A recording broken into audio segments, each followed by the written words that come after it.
Momoshiki मरने के बाद स्पिरिचुअल फॉर्म में बोरुतो के ऊपर कारमा प्लांट किया था, जो चीज इशिकी, कागुया और कोई भी ओत्सुकी कर नहीं सका। इशिकी अपनी 110% कोशिश कर रहा था काओकी के ऊपर कारमा प्लांट करने की, जिसमें वो फेल हो जाता है। लेकिन क्यों इशिकी की सोल स्पिरिचुअल फॉर्म में काओकी के ऊपर कारमा प्लांट करने की कोशिश नहीं किया। रेदर हम देखते हैं इशिकी की सोल कोर्ट के साथ बात करता है। जैसा कि हम जानते हैं, दो ओत्सुकी हमेशा एक साथ ट्रैवल करते हैं। जो ओत्सुकी थोड़ा कमजोर है वो खुद को टेंटेल के पास सैक्रिफाइस करके एक चाकरा फूड बनाता है, लेकिन खुद को सैक्रिफाइस करने से पहले वो एक सूटेबल वेसल ढूंढता है और उसके ऊपर कारमा प्लांट करता है, ताकि वो खुद को टेंटेल के पास सैक्रिफाइस करने के बाद कारमा की मदद से नए वेसल में खुद को रेजरेक्ट कर पाए। सो इसका इनडायरेक्ट मतलब ये है, एक ओत्सुकी के लिए मरने के बाद किसी के ऊपर कारमा प्लांट करना एकदम इम्पॉसिबल है, लेकिन इस इम्पॉसिबल को पॉसिबल किया है मोमोशिकी ने। और मोमोशिकी ने ये कैसे किया? सो इसका 3 पॉसिबिलिटीज है कैसे मोमोशिकी ने बोरुतो के ऊपर कारमा प्लांट किया, जो चीज कोई भी ओत्सुकी कर नहीं सका। और इन तीनों पॉसिबिलिटीज के बारे में हम इस वीडियो के अंदर जानेंगे। मोमोशिकी कब, कहां और कैसे बोरुतो के ऊपर कारमा प्लांट किया।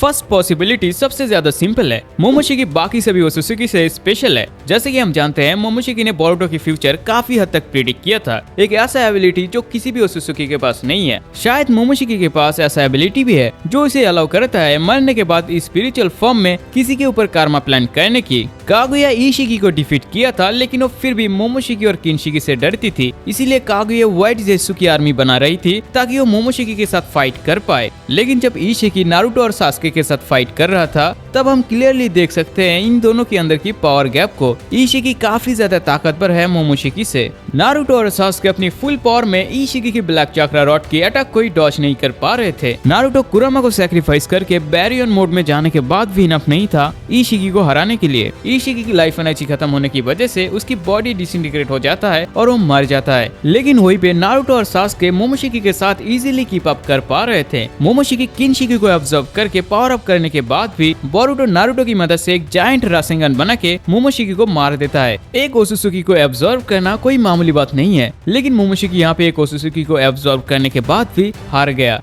सो मोमोशिकी स्पेशल है, ये एकदम सेंस नहीं बनता। सेकेंड पॉसिबिलिटी ये है, मोमोशिकी बोरुतो के साथ रासेंगन क्लास के दौरान मोमोशिकी ने अपना चाकरा बोरुतो के बॉडी के साथ अटैच किया था और ये चाकरा मोमोशिकी की सोल को अलाउ किया था बोरुतो के ऊपर कारमा प्लांट करने की। ऐसा नहीं कि ये चीज हम पहली बार देख रहे हैं। ओबिटो मरने के बाद उसकी बॉडी में जितने भी चाकरा बचे थे उन्हें एंकर पॉइंट बना के ओबिटो की सोल कामुई इस्तेमाल करके प्योर लेंस से आने के बाद काकाशी को अपनी मांग के शारिंगन देता है। और मिनाटो जब नारुतो के अंदर 9 टेल सील कर रहा था, तब मिनाटो ने खुद की और कुशिना का चाकरा भी उस सीलिंग जुत्सु के साथ ऐड किया था। इसकी वजह से बाद में जब 9 टेल की सील टूटने वाला था, तब मिनाटो की सोल इस सीलिंग जुत्सु को फिर से रिबिल्ड करता है और हम कुशिना को भी जुत्सु इस्तेमाल करते हुए देखते हैं। सो अगर इनफ चाकरा है तो एक सोल भी जुत्सु इस्तेमाल कर सकता है, और शायद मोमोशिकी की सोल भी ऐसा ही कुछ किया है। तो यहाँ पे एक क्वेश्चन आ सकता है, तो ये बाकी के ओत्सुकी करने की कोशिश क्यों नहीं किए? कागुया कर नहीं पाती क्योंकि 6 पाथ की सीलिंग जुत्सु बॉडी से सभी चाकरा को एब्जॉर्ब कर लेता है। कागुया जब पहली बार सील हो रही थी, तब उसने ब्लैक जुत्सु को पीछे छोड़ा था ताकि ब्लैक जेत्सु बाद में उसे रिवाइव कर पाए। लेकिन सेकंड टाइम सील होते वक्त नारुतो ने ब्लैक जेत्सु को भी सीलिंग जुत्सु के अंदर फेंका था। सो अगर कागुया किसी के ऊपर कारमा प्लांट करने की कोशिश करता तो फिर भी कर नहीं पाती क्योंकि उसके पास चाकरा नहीं थे।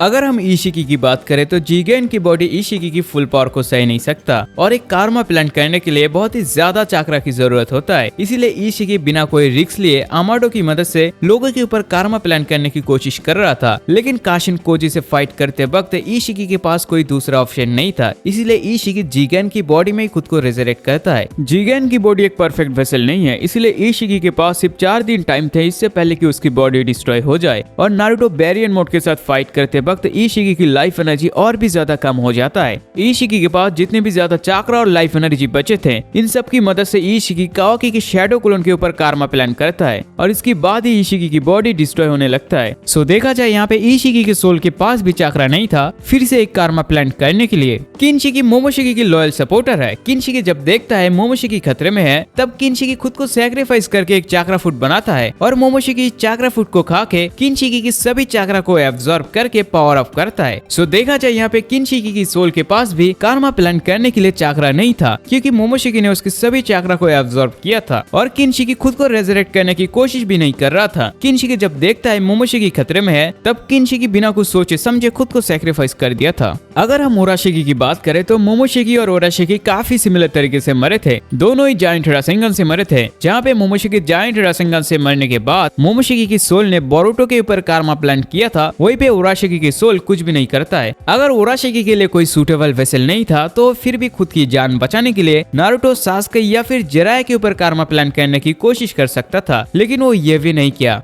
ये थ्योरी काफी अच्छा था। ओबिटो ने जैसे काकाशी को अपनी मांगे की शारिंगन दिया था, ठीक ऐसे ही मोमोशिकी ने भी बोरुतो के ऊपर कारमा प्लान किया था। और ये सेम चीज बाकी कोसुसुकी कर नहीं पाए क्योंकि उनके पास चाकरा नहीं था, लेकिन उराशिकी के पास चाकरा होने के बाद भी वो किसी के ऊपर कारमा प्लांट नहीं कर पाया। सो ये थ्योरी हमें 100% कन्फर्मेशन नहीं देता है कि मोमोशिकी ने ऐसे ही बोरुतो के ऊपर कारमा प्लान किया था। इसी के साथ हम आते हैं हमारी फाइनल पॉसिबिलिटी में। मोमोशिकी बोरुतो के ऊपर कारमा प्लान करने वाला सीन एनिमे और मांगा के अंदर टोटली डिफरेंट है। मांगा चैप्टर 9 और 10 में मोमोशिकी मरने के बाद बोरुतो के ऊपर कारमा प्लांट किया था और मांगा को हमेशा कंसीडर किया जाता है कैनन। लेकिन चैप्टर 34 में जब इशिकी को मोमोशिकी के बारे में पता चलता है, तब इशिकी बोलता है that dam Momoshiki must have left it behind in the verge of death. यहाँ पे इशिकी बोलता है मोमोशिकी मरने से पहले बोरुतो के ऊपर कारमा प्लांट किया था, ना कि मरने के बाद। लेकिन चैप्टर 10 में मोमोशिकी जायंट रासेंगन से मरने के बाद बोरुतो के ऊपर कारमा प्लांट किया था, जो कि कोई भी सेंस नहीं बनता। और एनिमे के अंदर मोमोशिकी बोरुतो के साथ रासेंगन क्लैश के दौरान मोमोशिकी बोरुतो के साथ एक स्पेशल माइंड स्पेस में बात करता है, और ये चीज हम नारुतो के अंदर बहुत बार देख चुके हैं। हाई लेवल जुत्सु क्लैश के दौरान कैरेक्टर की सोल एक दूसरे के साथ कनेक्ट होता है और इसकी वजह से ये लोग स्पेशल माइंड स्पेस में बात कर पाते हैं। और हमने नारुतो को ओबिटो और सास्के के साथ एक स्पेशल माइंड स्पेस पे बात करते हुए देखे थे। मोमोशिकी बोरुतो के साथ रासेंगन क्लैश के दौरान जब मोमोशिकी की सोल बोरुतो के सोल के साथ कनेक्ट हुआ था, तभी मोमोशिकी ने बोरुतो के ऊपर कारमा प्लान किया था। और ये चीज मोमोशिकी कर पाया क्योंकि मोमोशिकी और बोरुतो चाकरा की मदद से एक दूसरे के साथ कनेक्टेड थे। अगर तुम्हें याद है तो सेज ऑफ सिक्स पैथ ने बोला था चाकरा कनेक्ट एवरीथिंग। मांगा को हमेशा कंसीडर किया जाता है कैनन, लेकिन मांगा के अंदर मोमोशिकी मरने के बाद बोरुतो के ऊपर कारमा प्लान किया था, जो कि कोई भी सेंस नहीं बनता। और राइटर ये रियलाइज करने के बाद इसे एनिमे के अंदर ठीक करता है। मोमोशिकी बोरुतो के साथ जुत्सु क्लैश के दौरान कारमा प्लान करता है, ना कि मरने के बाद। सो यहाँ पे एनिमे वाला सीन काफी ज्यादा सेंस बनाता है। तुम्हें क्या लगता है कमेंट में बताओ। वीडियो अच्छा लगे तो वीडियो पे लाइक और चैनल को सब्सक्राइब कर लेना। मिलते हैं नए वीडियो में।